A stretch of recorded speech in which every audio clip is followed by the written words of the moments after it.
from third year AINDS. I would like to share my feedback about the one-day internship held in our department on the topic data warehousing and data mining. Before that, I would like to show my gratitude towards the management, principal and head of the department and all other faculty coordinators.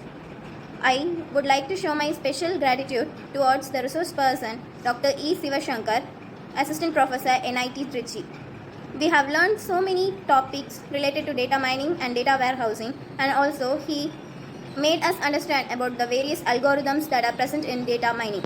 Also, it has been a hands-on session and we worked out many problems related to data warehousing and data mining. Thank you and have a nice day.